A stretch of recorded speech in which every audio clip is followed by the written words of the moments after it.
Olá, muito boa tarde a você conectado conosco aqui pelo Notícias Agrícolas. Está começando o nosso boletim, já com o fechamento do mercado lá na Bolsa de Chicago. Dia negativo para a soja, quedas aí variando entre 2 até 10 pontos nos principais vencimentos. Os vencimentos mais longos, como novembro, recusa aí na casa dos 2 pontos mais 25, mas a soja se aproximando cada vez mais dos 11 dólares por bushel. Hoje, por exemplo, o mercado, o contrato novembro fechou a 11 dólares e 4 centes por bushel. O julho ainda está tentando se sustentar ali acima dos 11,50. Hoje mesmo com uma queda aí de 10 pontos e meio, a soja acabou fechando na faixa aí dos 11 dólares e 52 centes por bushel. Mas enfim, o que pode acontecer com a soja e por que essa pressão negativa tem se confirmado aí nas últimas sessões, né? Quem explica pra gente é o Luiz Fernando Gutierrez, lá da Safras e Mercado. Tá aqui o Luiz com a gente. Obrigado, meu caro, mais uma vez por nos ajudar a entender o mercado. Afinal de contas, dia negativo, mais um dia negativo para a soja.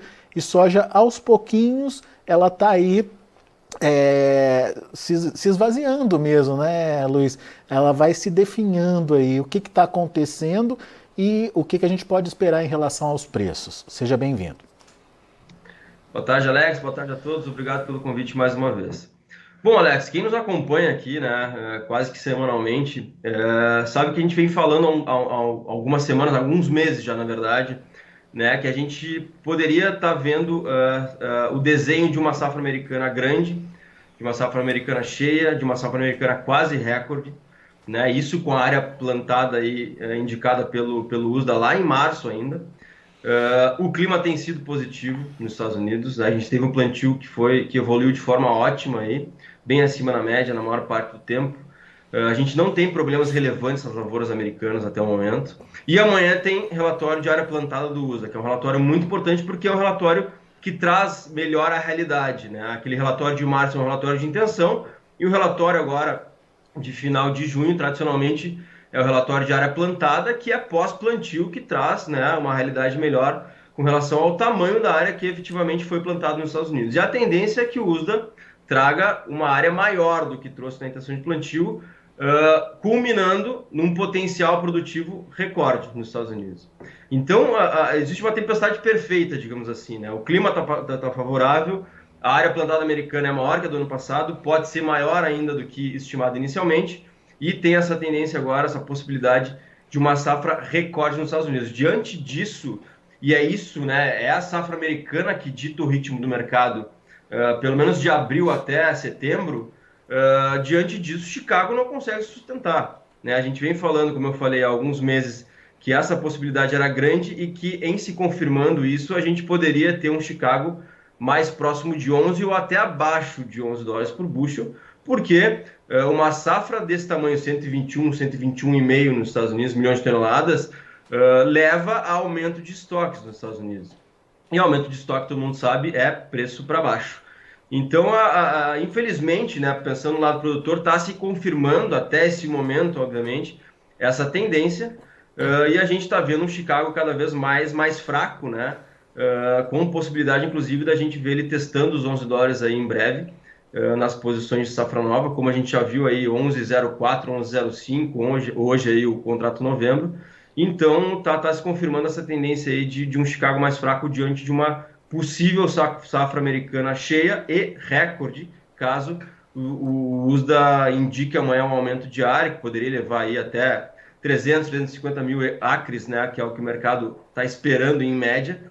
Isso poderia levar a um aumento de 500 mil toneladas de produção, levando a possibilidade de uma safra recorde aí maior que a de 2021 e 2022. Então, realmente, o momento é bastante negativo para Chicago, Alex. Apesar de a gente estar com uma demanda forte, inclusive vendas de soja americana sendo anunciadas aí, mas, né, a oferta tem um peso muito forte nesse momento e é isso que está pesando sobre os contratos futuros. Pois é, para se contrapor a esse aumento de oferta, a gente precisava ter também um aumento de demanda.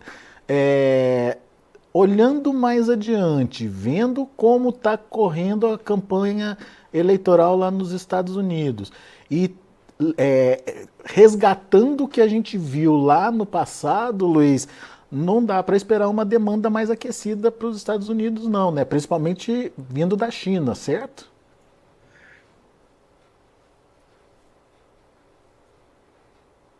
Oi, Luiz. Parece que a gente perdeu o contato com o Luiz Fernando Gutierrez, lá da Safras e Mercado. Vamos tentar. Luiz, está me ouvindo? Oi? A gente teve uma interrupção no sinal aqui, Luiz, mas agora já voltamos. A gente continua no ar e eu te perguntava dessa expectativa de demanda, principalmente sobre a soja americana pela China, né? Será que isso pode acontecer e pode ser um fator de reversão desse desequilíbrio entre oferta e demanda? Desculpa, Alex, eu não sei onde eu parei de falar.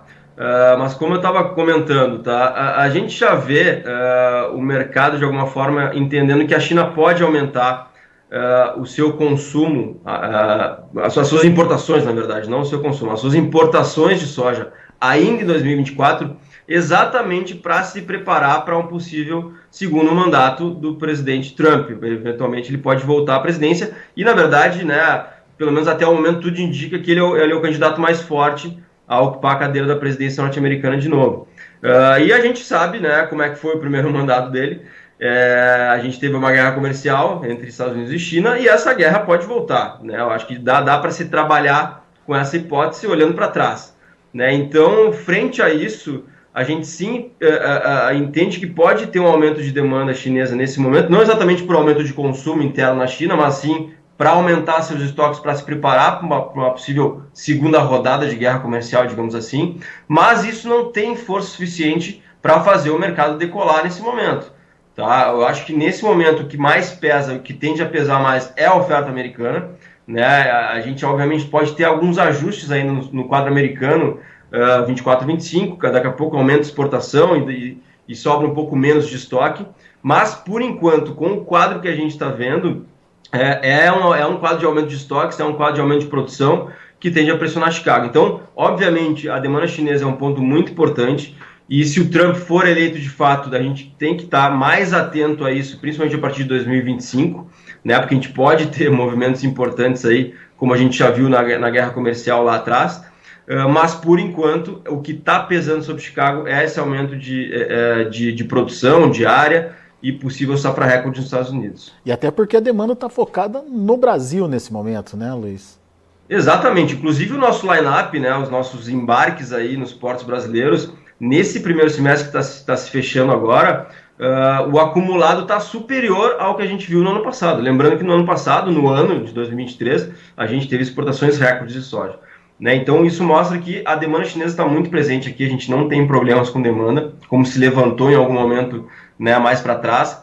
A demanda está presente, está consumindo bastante a soja brasileira e realmente nesse momento, né, a gente não tem a migração de compras chinesas ainda para os Estados Unidos, isso costuma acontecer a partir de agosto, setembro, né, a gente vê os registros aumentando aí de uma forma um pouco mais importante, então a demanda ainda está estacionada aqui na América do Sul, sim, principalmente no Brasil. Agora, se essa tendência de preços para a soja continuar, preços pressionados, né, para a soja continuar, de alguma forma aumenta o consumo mundial, não estou dizendo mais China, estou dizendo o consumo mundial de uma forma geral. Quando os preços caem, geralmente tem uma resposta de demanda, Luiz?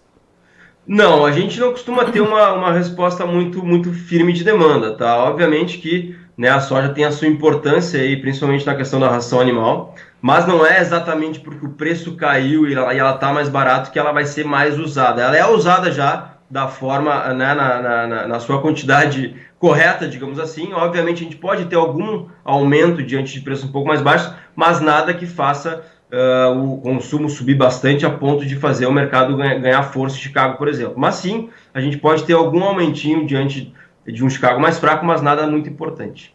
Ou seja, a correção teria que vir da oferta mesmo, de uma regulação de oferta e não de uma expectativa de maior demanda, né? Exatamente. Como eu falei, a oferta tem pesado mais sobre Chicago do que a demanda, né? A demanda, de uma forma geral, nos últimos anos, ela é linear, né? Ela não tem dado saltos e ela tem crescido. Eventualmente, um que outro ano, com relação à China, ela não cresceu, mas de uma forma geral ela tem crescido. Só que o salto que dá a produção é muito maior que um aumento de demanda, né? Então a gente vê uma recuperação de safra americana saindo de 116 para 121, Brasil saindo de 140 para 150 e poucos. Então a gente tem aí realmente os aumentos da oferta tendem a superar muito mais os aumentos de demanda, então acaba que no fim das contas acaba tendo mais estoque de soja em nível mundial e isso é preço pressionado. Muito bem. Bom, a gente está vendo essa pressão em Chicago e esse desenho de oferta grande nos Estados Unidos leva a gente a acreditar que a gente pode ter mais pressão pela frente. Você citou aí os $11 por bushel para ficar no nosso radar. Mas e no Brasil, Luiz, que impacto essa queda de Chicago vem tendo aí para os preços internos?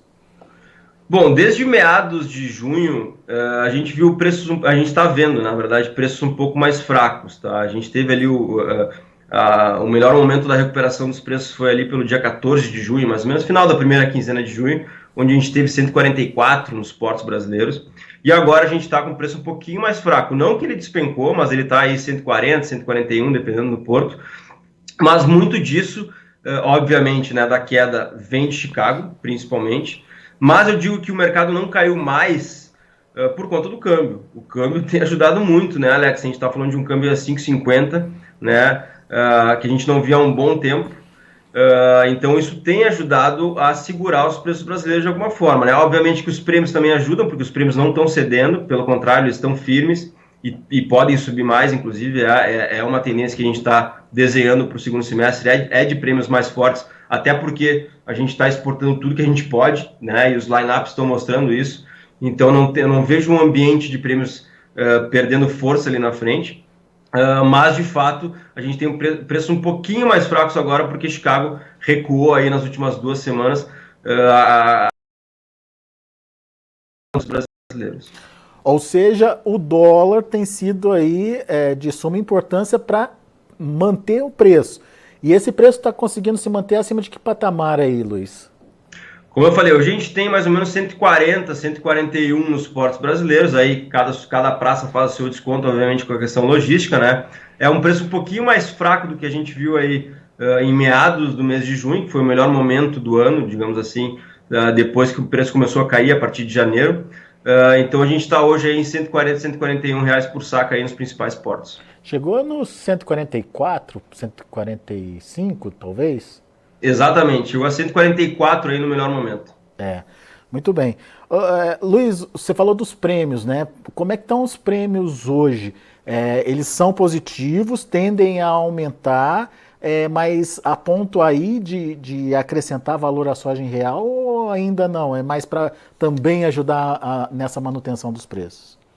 Nesse momento, a gente não vê espaço para prêmio subir a ponto de compensar Chicago aí para adicionar valor, tá? Ele está servindo muito mais de suporte hoje do que, né, como um catalisador do preço. Mas mais para frente, Alex, eu acho que mais para o final do ano, diante desse quadro de exportações fortes no Brasil, né, em um ambiente de produção menor, porque a gente teve perdas produtivas, isso já não é novidade para ninguém, né? A gente deixou aí pelo menos 15 milhões de toneladas de serem colhidas nessa temporada. A gente tem um quadro de oferta mais apertado no Brasil. E essa exportação forte está consumindo muito a soja brasileira. E a gente tem que esmagar também, o esmagamento está forte, está acima do ano passado. Então tudo isso nos leva a crer que a gente vai ter uma briga importante entre exportador e mercado interno, né? Indústria esmagadora, né, para consumo no mercado interno, nos últimos meses do ano. E isso tende a trazer um ambiente mais positivo para prêmio, né? E aí sim a gente pode ver o prêmio até compensando mais, né, a ponto de adicionar valor à soja, as quedas de Chicago. Mesmo que Chicago trabalhe abaixo de 11, talvez até 10,50 lá na frente, eu acho que a gente pode ter um ambiente de prêmios até acima de 100 pontos, aqui $1, que pode acrescentar valor para a soja brasileira. Obviamente vai depender muito do câmbio também, né? É muito importante o câmbio se manter valorizado para a gente não ter né, uma perda de um tripé importante, mas pelo menos os prêmios tendem sim a trabalhar mais firmes, né? Inclusive mais elevados que estão hoje, mais para o final do ano, diante dessa briga aí que a gente está esperando pela soja restante no Brasil nos últimos meses. Bom, então a gente tem um Chicago com uma tendência de queda aí, principalmente se a safra americana for se confirmando grande mesmo. A gente tem os prêmios também com essa tendência de alta por conta da maior disputa pelo produto brasileiro, e temos aí a incógnita do dólar, que precisa se manter nesses níveis para ainda garantir bons preços para a soja na hora da conversão em reais. Isso tudo para a soja que está na mão do produtor, Luiz. Agora, e para a soja que vai ser plantada a partir de setembro, outubro, qual que é a realidade, qual que é o cenário? Já dá para pensar em antecipar as vendas? Enfim, qual que é a sua orientação? Sem dúvida. Diante desse cenário de possível safra recorde nos Estados Unidos, e nesse momento a gente tem que trabalhar, a gente não pode trabalhar de uma forma diferente, senão com uma possível safra recorde no Brasil de novo, né? Ou a recuperação disso, porque nesse ano a gente não conseguiu, mas talvez a gente bateu o ano de 2023, que a gente teve uma safra recorde.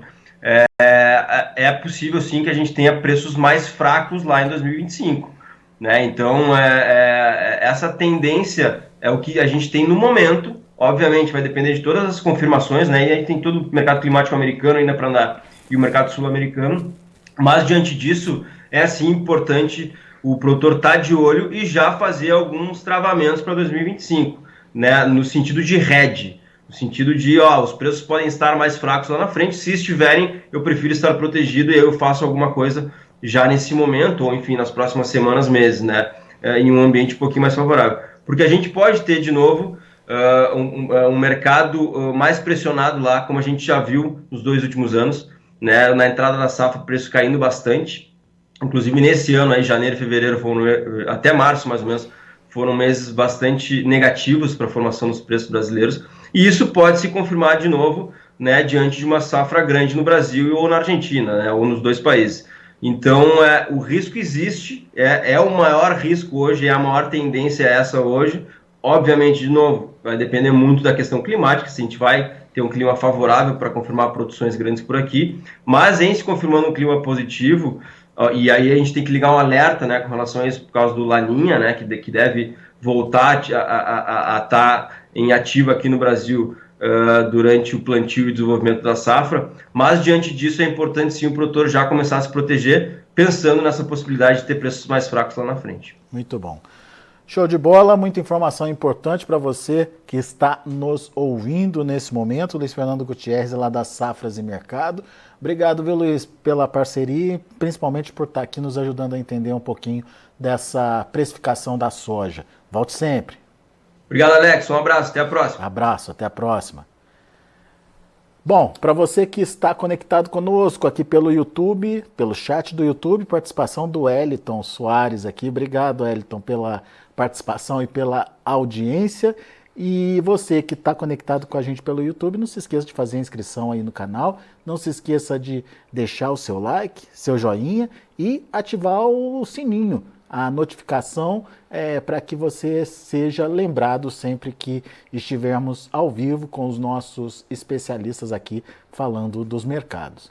Bom, deixa eu passar como é que estão os preços lá na Bolsa de Chicago, encerramento das negociações, dia negativo para a soja. Vamos conferir?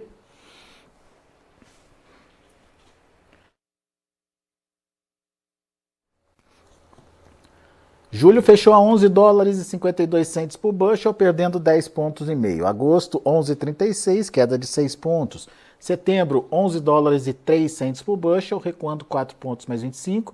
E olha o novembro, buscando os 11 dólares também, 11 dólares e 4 centes por bushel, queda de 2 pontos mais 25. Esses são os números da soja.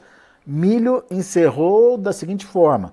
Para julho, 4 dólares e 13 centes por bushel, perdeu 6 pontos mais 25. Setembro, 4,22, perdendo 3 pontos. Dezembro, perdendo quase 3 pontos, fechou a 4,33. E o março, 4,46, queda de 2 pontinhos. E para finalizar, a gente tem o trigo também.